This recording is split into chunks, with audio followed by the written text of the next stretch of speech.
Hello, movie lovers. Welcome to the Apocaflix Movie News Podcast, the movie news podcast from us where we go over the biggest movie topics throughout the week. I am your host, Jacob Bartley, and I actually have a co-host today. Not like last week where I went solo, which was pretty weird, but I'm here with Jake Berlin. How's it going, man? It's good to be back. First week of school out of the way. Oh, man. Tell me about it. It's crazy. It's a little busy, but my teacher told me every other Friday we're off, and so I'm happy to be back on the podcast. Yeah, so you might hear Jake every now and then, more than he was planning on being before the school year started. So Gio Ramos is not here with us today. He's out having a good time in Vegas. Well, he's actually on his way to Vegas right now, so maybe not having a good time. That drive kind of sucks. But he's driving? Yeah. Oh, that's horrible. Yeah, 3 guys are driving down there together, and that's like a full day in the car round trip. You know? Yeah, for real. So yeah, have fun in Vegas, Gio. You bastard! I can't believe I should be there right now at the bachelor party, but it's all right.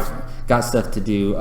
We got a bunch of movie news topics to talk about today. Unfortunately, the first one is not something great. So maybe most of you may have heard that comedic actor Gene Wilder has passed away. So earlier this week, legendary comedian and actor Gene Wilder passed away at the age of 83 at his home in Connecticut due to complications from Alzheimer's. He's best known for his role as Willy Wonka. Wilder will be remembered as a comedic performer to the highest level. He was not only a genius with words, but was part of a small group that mastered the aspect of physical comedy, putting his entire body into the gag that would leave you crying. Wilder leaves behind an incredible filmography with titles such as The Producers, Blazing Saddles, Young Frankenstein, See No Evil, Hear No Evil, and Stir Crazy. Of course, our condolences are sent to his family and friends. Jake, what is the passing of Gene Wilder meant to you, and what is your favorite performance of his? It's hard. I had no idea he was battling Alzheimer's. He's kind of been out of the spotlight, obviously. A little bit older, but you read off that filmography, and it's crazy good, and the comedy in there is obviously what's noticeable. I think we all recognize him as Willy Wonka. What he did with the character of Willy Wonka, it's a childhood movie that we all grew up on. I've yet to see The Producers, and I'm definitely going to go look forward to seeing it. Blazing Saddles is back in theaters this weekend. I would really love to check it out because of it. Yeah, that'd be awesome. I think Willy Wonka is too. I think so, and I think that it's very unfortunate because unfortunately he was in a time that we don't recognize because we are too young. We weren't really in his prime. We were kids when we were watching those movies, and so we don't really know the kind of level of comedy he was at. And just from what I've heard, he was a genius in that aspect, and he's really good friends with Mel Brooks, and we all know Mel Brooks is one of the greatest of comedy of all time. So that speaks of his value, and so it's unfortunate. It seems like the Alzheimer's just got to him, and that's very sad. But I think that he left a legend behind, and I think that we're always going to remember him and his performances. Yeah, I'm always going to remember him as Willy Wonka. Willy Wonka. But I actually was going to bring up Young Frankenstein because I remember watching that movie as a kid a lot. That's a good one, and it was like it's weird. It's very dark and it's just funny. Like I can picture it in my head right now watching it as a kid. I want to go back and rewatch it. It's weird when some of these legends pass away. Like it really makes you think. Like it makes you want to watch some of their past performances. But yeah, for me, as far as like the most impactful and most the performance that I remember the most is of course Willy Wonka. And it's weird because he's almost kind of scary in that movie. Like he's very mysterious. He's funny, but like there's a very serious side to him too. And it's like you're trying to figure this guy out, and it's like a lot of these comedic actors, like whether it's Robin Williams or other comedic actors, they do have the ability to go dark and do dramatic, and I feel like Gene Wilder had that in him as well. Like he wasn't just a great comedic actor, just a great actor overall, but of course he flourished in comedic roles. It's unfortunate, but luckily he lived a long life, pretty long. It should have been longer, but he lived almost a full life, and he left his stamp in Hollywood, so he will always be remembered, definitely for movie fans, for sure. For sure, yeah, I agree. All right, we're moving on to our next official topic. So some interesting stuff came from Ben Affleck's Twitter account. Through that, he announced that Deathstroke is finally coming to the DCEU. He just leaked this video, not leaked, but he put out this video on his account and it just showed Deathstroke just standing in front of the Batmobile, and it looks like it's in like the hangar, the Justice League ship, kind of. So yeah, we know that it's been confirmed that Steppenwolf will be the main villain of Justice League, but this video guarantees at least a cameo for Slade Wilson, with many believing it will set him up as the main antagonist in the solo Batman movie. Now, the internet set itself on fire this week with fan casting and possible roles for the character. So, Jake, how do you feel about just the announcement of Deathstroke coming to the DCEU and dream casting and role? What type of role do you think he's going to play? I think the character of Deathstroke finally coming to the big screen. The perfect word is finally. He's, a lot of people. In a way, he's very, very similar to a Deadpool. Also very different. Yeah, he's the villain type of Deadpool, but he's almost better than Deadpool. I mean, he's on the level of Batman in some ways because he's considered the greatest assassin in the DC universe. We've seen him in multiple incarnations of the latest Manu Bennett on Arrow, who did a fantastic job with the character. Season 2, unbelievable. Oh, great. But, as for this, I think that the announcement of him was very, very surprising just because we've been focused on Darkseid and Steppenwolf and this bigger picture for Justice League. And while he kind of revealed that, they're doing this while filming Justice League, I don't believe for a second that it's anything as far as him being a villain in Justice League. I think that it is some kind of cameo. Possibly Batman and him going mano a mano in the very beginning of the movie or something, and then him being later on revealed as the big villain for the Batman solo movie, which I think is what is being considered by a lot of people. I think he's the perfect person if they do the villain for the Batman movie, although we were thinking that the Joker would be that. Jared Leto's Joker anyway. The character is awesome. I think he's fantastic. He's something totally different from the DCU just because he has no superpowers. He's not, huge and universal, and he's very small time, and he can give Batman a whooping. I think I read somewhere that his very first time being revealed in the universe when he was created, the first scene he beat up Batman. Oh, really? Was the first thing he did. Oh, wow. He put Batman on the ground and bloodied him and everything. So that just shows the kind of power that There's he has. only few people who can beat exactly Bruce Wayne in hand-on-hand combat. So seeing that in a movie is like a dream come true. I think that we might see that. And as for casting, I think that Joe Manganiello is that's perfect. That's the one. But I also wouldn't mind someone like Ron Perlman, who, if it's an older Deathstroke. But I think Joe Manganiello is the perfect. I think you might want to go a little younger than Ron Perlman, but I wouldn't mind that either. I'm totally down with this. I just actually read the Deathstroke Rebirth comic, which was pretty interesting. So yeah, I'm torn on this because Manu Bennett, man. Now I kind of understand because it's a tie between him and Kingpin on Daredevil as far as the best comic book TV villain I've ever seen.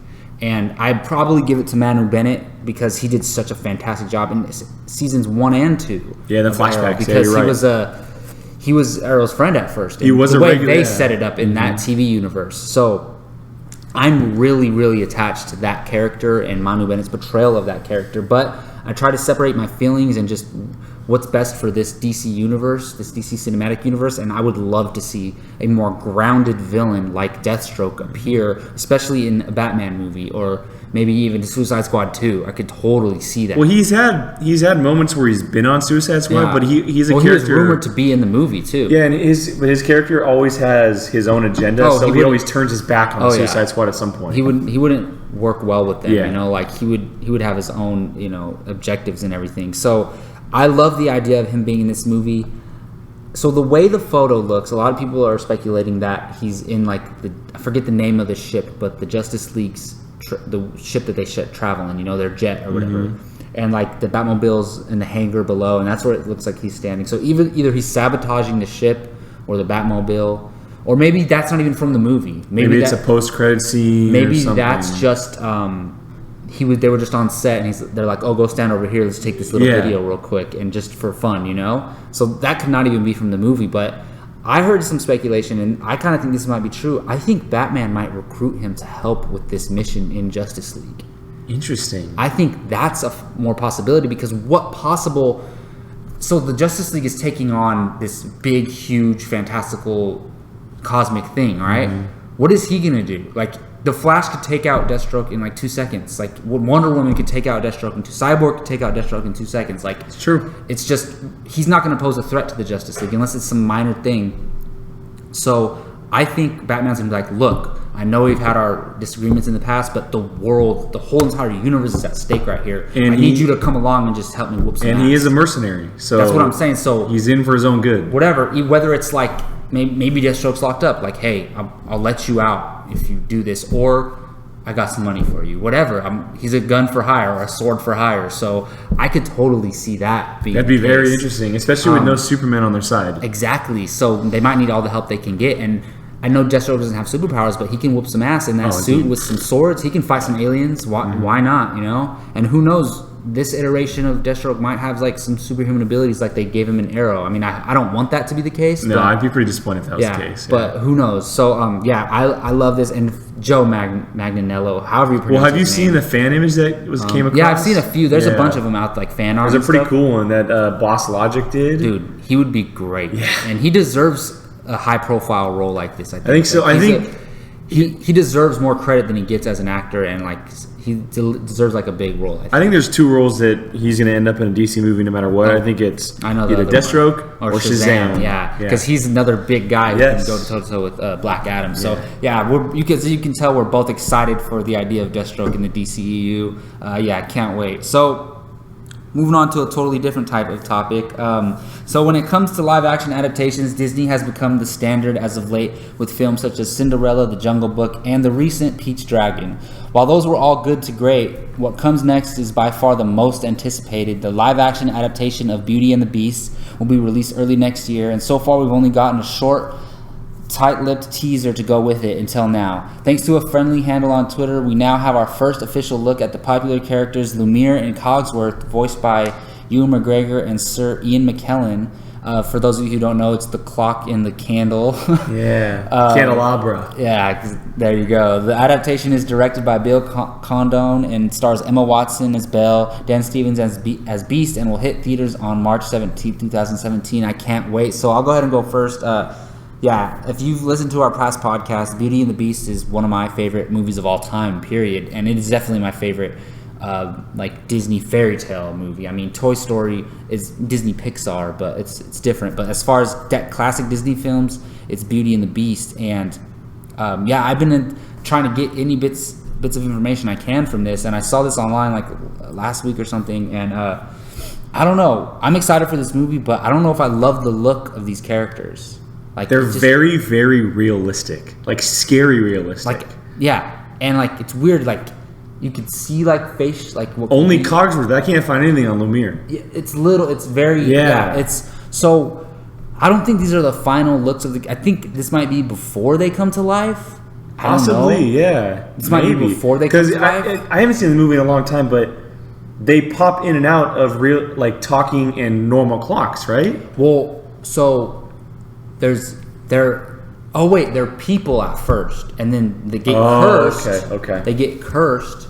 So if they're following the mythology of the animated film, these are like his butlers and his maids and the people that work in the mansion. And then they get turned into objects. So if they're following that, then these have to be the final forms, because prior to them being these objects, they were humans. But if they're not going to follow that, then we'll see how it goes. But it still possibly could be like, I could see just a regular clock having a face like that, just for like being for fun, you know. And then when these humans get, maybe they like, instead of them turning into these things, their like souls get transferred into these objects, and then they come to life more. But I'm really curious, because it's different doing motion capture or CGI for an animal, which is a live thing. Yeah. How do you do it for an object that comes to life and is supposed to you're giving it human characteristics, you know? So I don't love the look of these. They're all right, but does not change my anticipation for the movie. It's in my top 5 most anticipated for next year. Can't wait. I think that,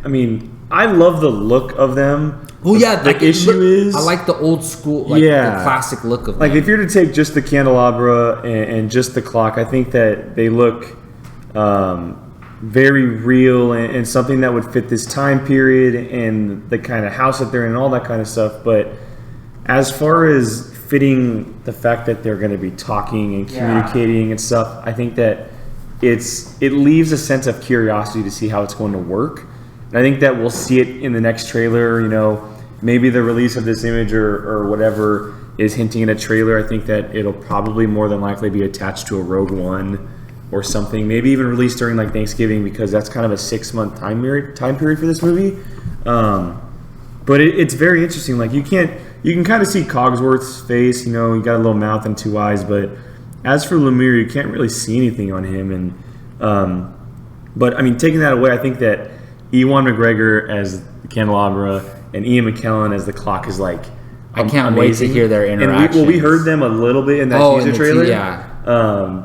But these two, they're 2 fan favorite characters, and having those 2 voice actors, their voices too are perfect, just perfect. So the movie is very exciting. I mean, Emma Watson is Belle, Dan Stevens, you have Luke Evans and Josh Gad in there, Emma Thompson, like all these kind of people. Great castings. And like you said earlier, Disney has been killing it on their live action adaptations. This could be a big high point for them. So. This movie is gonna kill at the box office. And it's gonna make the money it's gonna make. That's what I meant. God. I mean, who knows what the quality of the film is gonna be? Like, I hope it's great, but as far as box office wise, it's gonna make over $1 billion. It comes out in March. We're not that far away. I think it's gonna make $1 billion.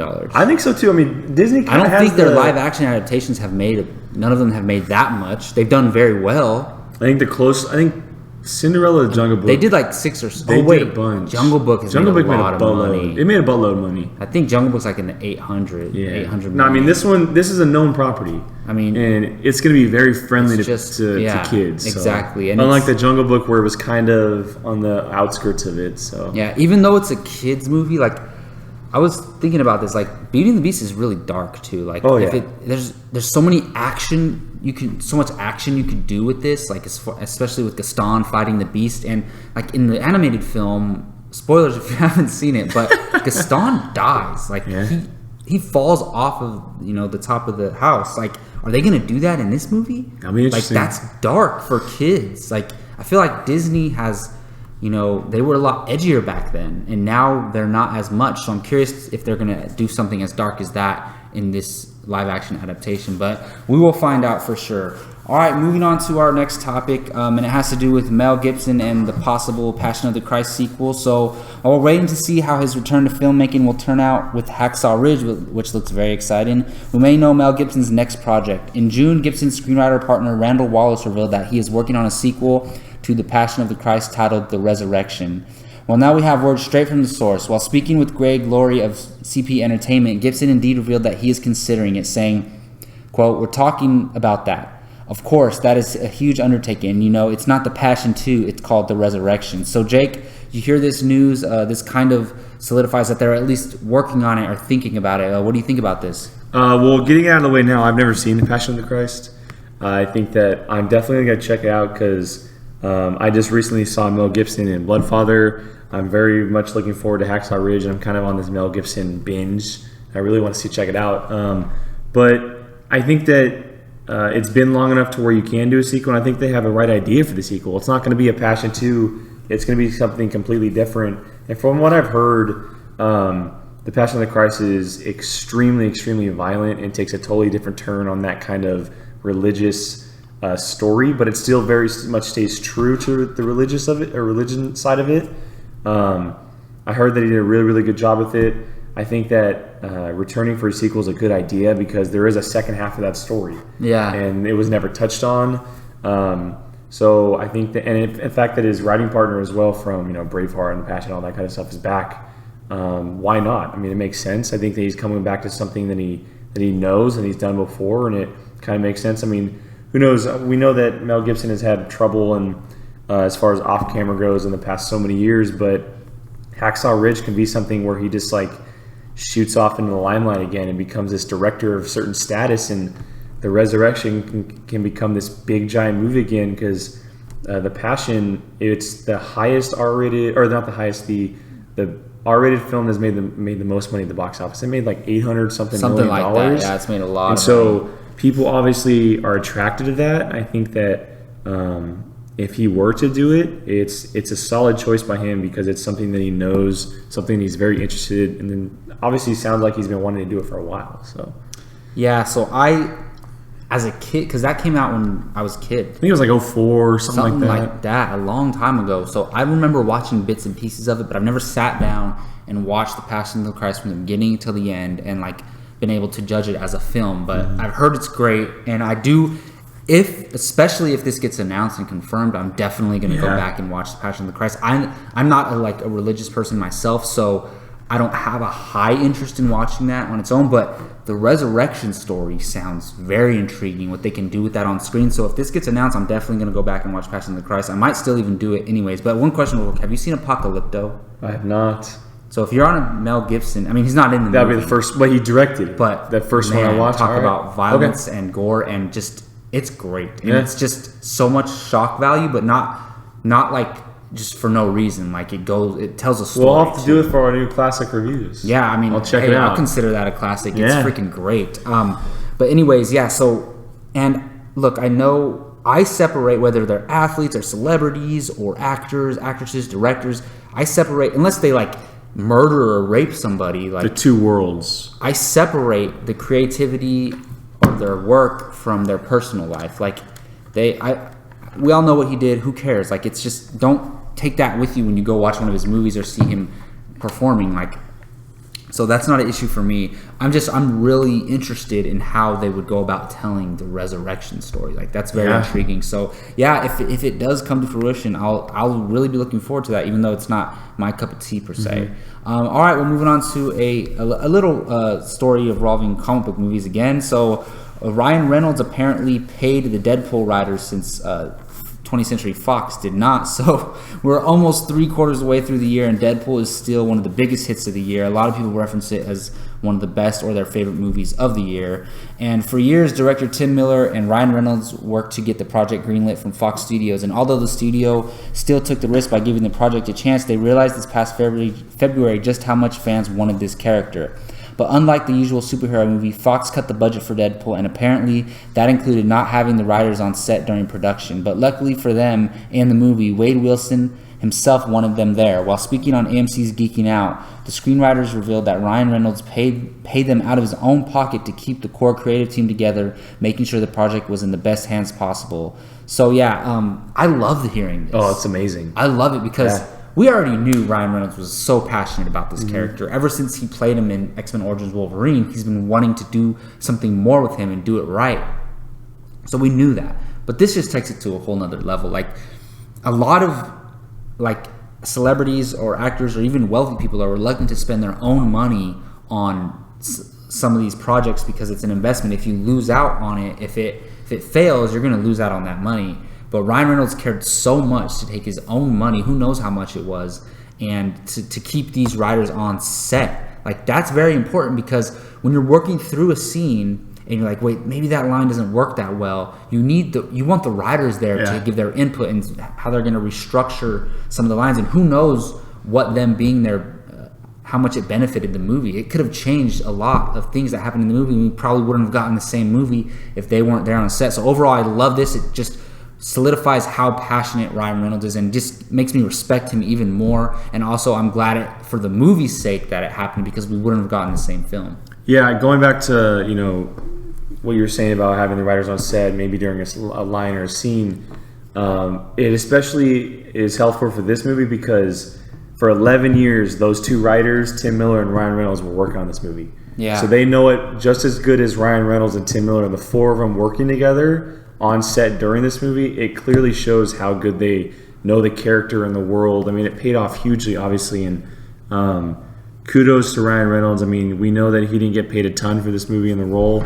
He had to get back points on this movie. Like, he gets paid a certain percentage. I think so. Depending on how well Blu-ray sales and like all that stuff. He had to have. But the fact that he just shoved out his own money and made sure these guys were on set is a phenomenal story. It may not seem like something very important, but like Jacob said, those guys, having the writers on set is huge, because they're the ones who write the script, and the script does go through multiple drafts, but those are the guys who write lines and dialogue and character moments and like all that kind of stuff. And yes, it's ultimately the director's decision, but the writers are almost behind the movie itself. And I think that, especially with Deadpool, because it was at 11 years in the making, is just huge kudos to Ryan Reynolds and doing this for the character in the movie, and obviously it paid off in a big way. So.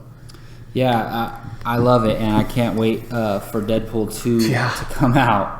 All right, moving on to our next topic, and I believe it's our only trailer of the day that we are going to discuss, and that is the Shut In trailer. The horror drama stars Naomi Watts and Jacob Tremblay in the story of a widowed child psychologist who lives in isolation in a rural New England.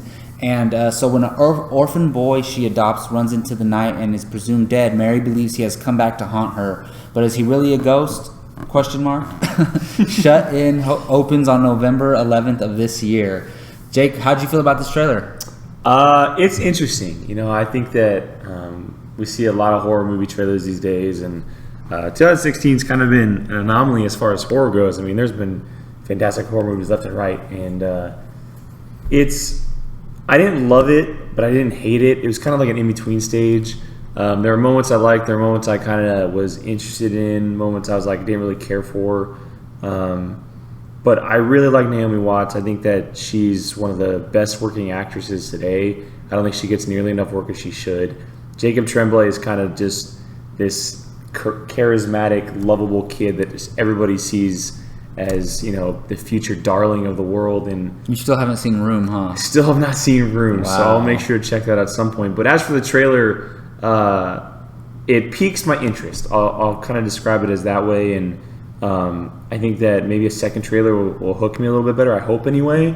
It's a very interesting story. It kind of leaves you wondering whether or not the boy is dead, whether or not the boy is a ghost or whatever. And but as for it piques my interest. That's the best way I can describe it. Yeah. So I mean, I didn't love this trailer, but it's either going to be one of two things. It's going to be your standard generic horror film with the jump scares, with no heart, no story, nothing, or it's going to surprise the hell out of everyone and actually be a really great, unique spin on a horror movie with similar things that we've seen before. So it's going to be one of those things, and I could see either one being the case, but I'm going to assume that it's just the generic horror movie that ends up being a disappointment. I'm a little disappointed because I have seen Room. And while Brie Larson, yes, definitely deserves her, Oscar win for that movie, he's the star of that movie. She's almost in a waste of the supporting actress because I don't want to give too much away, but he's on screen more than she is. Okay. That's all I'll say.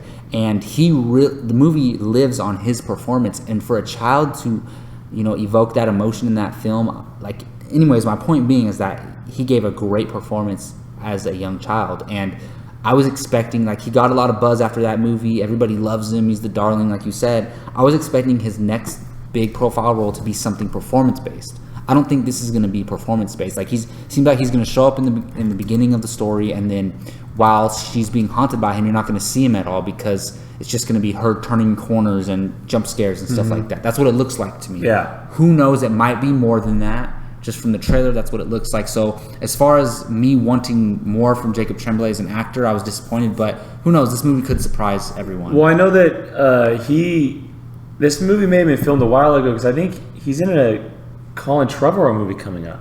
I'm sure he is working on stuff. I think it's called The Book of Henry. Okay. And I think it's about him and a younger boy, and I think that's probably going to be performance based. I hope. No, I'm pretty sure. I mean, I wasn't assuming that this is all he had. Totally. I'm sure he has something coming out that is going to allow him to give a performance. Because he does. He kind of looks the same age as he does in Room. So it might have been right after he finished Room, before he started getting all this buzz around his performance in that. All right, well, that's going to wrap up our normal topics for the day. We're moving on to our newest segment from Apocaflix Movie News, from the Movie News podcast, and I'm loving this segment lately. It's really interesting. It makes our show a little bit different, and that is Take One, Leave One, where we take two movie topics, or sometimes three, like last week, and put them against each other, and we decide whether you take it or leave it, meaning which one do you like better. It doesn't mean you hate the other one, it just means which one, if you had to choose, you take it or leave it. So first up is some casting announcements for two separate movies for Logan Lucky and Last Flag Standing. The first is the Steven Soderbergh's Logan Lucky, a heist film set in the world of NASCAR. The Hollywood Reporter has revealed that the film has just cast Sebastian Stan in what sounds like a leading role. Sebastian Stan, of course, is Bucky Barnes, the Winter Soldier in the Marvel Cinematic Universe. The film also stars Channing Tatum, Daniel Craig, Hilary Swank, Adam Driver, Katherine Heigl, and Seth MacFarlane. And the second movie is Richard Linklater's Last Flag Flying, which The Hollywood Reporter has also reported earlier this week that the comedy drama has added Bryan Cranston, Steve Carell, and Lawrence Fishburne in leading roles. Logan Lucky is currently filming for an October 17th release, or October 2017 release date. Last Flag Flying has no release date just as yet. So Jake, you see these. So are we doing all the cast, the entire ensemble project, cast, the entire project? Yeah. Okay, so this is really tough. So as far as ensemble cast versus ensemble cast, how do you feel about these two films? Well, I mean, taking the films in general, I think that after watching Everybody Wants Some, I'm very, very much looking forward to what Richard Linklater does next. Me too. I love that movie. It's in my top 10 of this year, still standing there. I think that, we don't know what Last Flag Flying is. There's no premise or anything behind it. But the fact that he was able to get Bryan Cranston, Steve Carell, and Lawrence Fishburne in a movie together. Like last year we were talking about how The Big Short got those 4 big names. I think this one's even better, personally, because Bryan Cranston is incredibly underappreciated and doesn't get as much work as he should. Oh, yeah. And he's I think one of the best right now. Yeah, Steve Carell, he does everything. Lawrence Fishburne is here and there. He's in the DC movies, but it's good to see him getting bigger work. But man, I'm taking Logan Lucky. I think that it's a movie idea that we have not seen, where it's a heist film set in the world of NASCAR. Steven Soderbergh coming out of retirement to do this movie, and look at the cast. It's like, it's Channing Tatum, Daniel Craig, who steps away from Bond. Hilary Swank, who we have rarely seen in the past couple of years. She's a Oscar-winning, I think. Right. $1 Million Baby? I think so. Yeah. Adam Driver, who, Kylo Ren, come on. Katherine Heigl, and Seth MacFarlane, who, if you take him away from comedy, he's actually pretty good. But I really, really like that they cast Sebastian Stan. I think he is super good. He was really good in The Martian. It's good to see him getting work outside of Marvel. He's a huge part of their future, obviously, but I'm definitely taking Logan Lucky. It just sounds right up my alley. The cast is phenomenal. I really like the premise, the small premise that is, but nothing against Last Flag Flying. I think that Last Flag Flying is going to have some major announcements in the next coming months as far as casting and what the story is about. So we really don't know much about either of these movies. We just heist movie set in the world of NASCAR. That's it. We don't know anything else. And we don't really know much about Last Flag Flying either. But I mean, if we're just talking directors, for me, I mean, I probably lean more towards Linklater, just especially coming off Everybody Wants Some. And then the project themselves. I mean, I would probably lean towards the comedy more with the Last Flag Flying, more than like a heist set in the world of NASCAR. But then you bring up the cast. I love Bryan Cranston, Steve Carell, and Lawrence Fishburne together. That's amazing. Like, that's 3 heavy hitters. Very diverse too. Yeah, the 3 of them. I'm more interested in the Logan Lucky. I'm more interested in that because you have, like, not up and coming, but just younger actors who haven't got a bigger chance yet. And Sebastian Stan, for sure. Like, I think he deserves a leading role. I hope this is the leading role. It's weird that they already have all these other names and they just added Sebastian Stan, and all these names come out together. He was just added. So they started filming like a week or 2 ago, and set photos came out earlier this week with Adam Driver and Daniel Craig. I think they just added him in the leading role. Yeah, I mean, put Katherine Heigl and Seth MacFarlane aside. Like, I'm fine. I don't care about them. No offense. But just taking Sebastian Stan, Daniel Craig, Hilary Swank, Adam Driver, like, damn, I can't wait to see that. But then you cannot go wrong with Cranston, Carell, and Fishburne. But if I had to choose, if I can only see one of these movies, it would probably be Logan Lucky. Just because I'm so intrigued to see Daniel Craig interact with Adam Driver and Hilary Swank interact with Sebastian Stan, and Sebastian Stan interact with Adam Driver. Like, that's going to be so awesome. So, yeah, we're both excited. I'm excited for both of these movies. I mean, like I said, Linklater coming off of Everybody Wants Some, going back to comedy drama, starring these 3 leading men. It's like, can't wait. So our next and final pair up comes in the form of comments. Our first is from Joseph Gordon-Levitt, who, while on a press tour for his upcoming film Snowden, got to talking about the ending of Christopher Nolan's The Dark Knight trilogy, specifically The Dark Knight Rises. While answering a question from Cinema Blend, JGL said, "There's a theme that runs through all three of those movies that begins in the first movie, runs through the second movie, and it concludes in that moment where he says that Batman is more than a man, Batman is a symbol. And so to have another man other than Bruce Wayne kind of becoming Batman at the end of that trilogy, I think that's the perfect ending to that story." So the other side of these comments is from Colin Firth regarding his return to the Kingsman franchise with Kingsman: The Golden Circle. While he dodged questions about his character's return from the grave, he did hint at the direction the sequel is taking. During an interview with Cinema Blend, Firth said, "This is not a stretching out of the stuff from the first movie. It's going to be a complete and utter ... I'm optimistic that it's going to be extraordinary and utterly its own thing." So it kind of sounds like he almost said more than he should have. Yeah, I think so. But so for me, so these are they're very different comments. But as far as the one that interests me the most, it's the Joseph Gordon-Levitt comments, because we're so far removed from that movie, but it's still, that was controversy around that time when it came out. When that movie ended, what did that mean? A lot of people were either loved the ending or hated it. It kind of left an open ending. Christopher Nolan's films, they always leave open endings. So he even does that with the Dark Knight trilogy.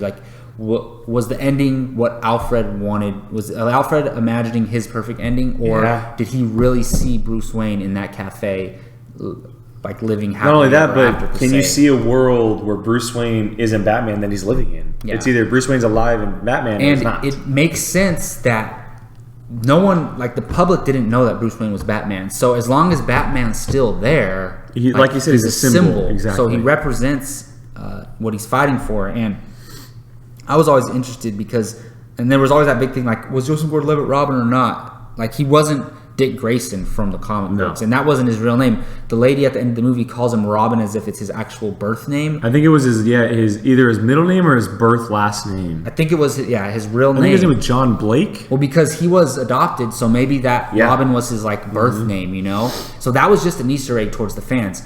Robin's name in the comics, his real name isn't Robin, so he obviously was not Robin. It could be anybody. Yeah.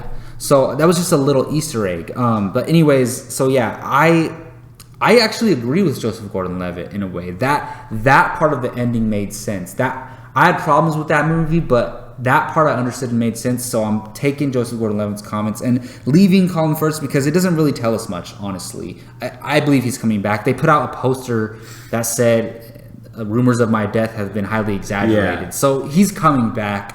But he doesn't give us much at all in the Colin Firth comics. So, Jake, what do you take? What do you leave? I 100% agree with you. I'm taking JGL's comments and I'm leaving behind Colin Firth. I think that when he's talking about the sequel and the direction it's going, obviously a sequel is going to be completely different from the original. I mean, some franchises... And some movies don't do that, though. Exactly. So I'm glad to hear that. I think that Matthew Vaughn, I think that that's always what he set out to do. But as for the Batman comments, I think that he hit it on point. I really enjoyed the ending.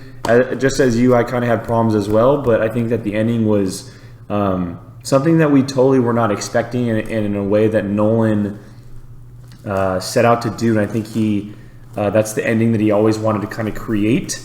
And I think he set out to do it. And I agree with all his comments. I think that Batman is a symbol, and having the Blake character take over the cowl and cape, and then whether or not Alfred saw him in France or whatever, I think that yes, it leaves a bunch of questions, but I think that it was an ending that we will never ever see in a Batman movie, and I applaud Christopher Nolan for doing so, even with the controversy that came with it.